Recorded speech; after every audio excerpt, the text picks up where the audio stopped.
സൈക്കോളജിയുടെ ഇന്നത്തെ ചോദ്യങ്ങളും ഉത്തരങ്ങളും. 1. ആത്മസാക്ഷാത്കാര സിദ്ധാന്തം ആരുടേതാണ്? അല്ലെങ്കിൽ സ്വത്വ സാക്ഷാത്കാര സിദ്ധാന്തം ആരുടേതാണ്? Abraham Maslow. Answer Abraham Maslow. 2. മനുഷ്യൻ്റെ ആവശ്യങ്ങളെ അതിൻ്റെ പ്രാധാന്യമനുസരിച്ച് താഴെ നിന്നും മുകളിലേക്ക് ക്രമീകരിച്ചതാണ് ഏത്?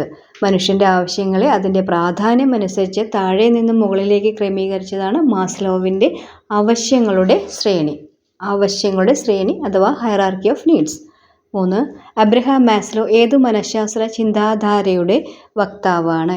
ഏതു മനഃശാസ്ത്രത്തിൻ്റെ വക്താവാണ്?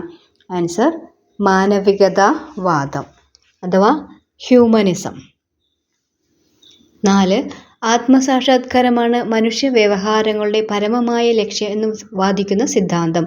ആത്മസാക്ഷാത്കാരമാണ് മനുഷ്യ വ്യവഹാരങ്ങളുടെ പരമമായ ലക്ഷ്യം എന്ന് വാദിക്കുന്ന സിദ്ധാന്തമാണ് മാനവികതാവാദം.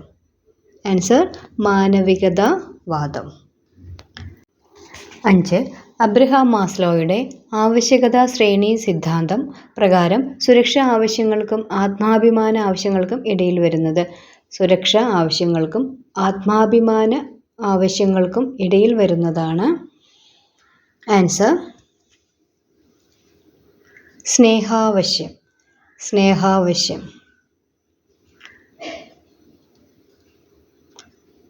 അടുത്തൊരു ഇമ്പോർട്ടൻറ്റ് ക്വസ്റ്റ്യൻ. മാസ്ലോയുടെ അവശ്യ ശ്രേണിയുടെ ക്രമം. ആൻസർ 1. ശാരീരിക ആവശ്യം. 2. സുരക്ഷാപരമായ ആവശ്യങ്ങൾ. 3. സ്നേഹാവശ്യങ്ങൾ. 4. അഭിമാന ആവശ്യങ്ങൾ. 5. ആത്മസാക്ഷാത്കാരം.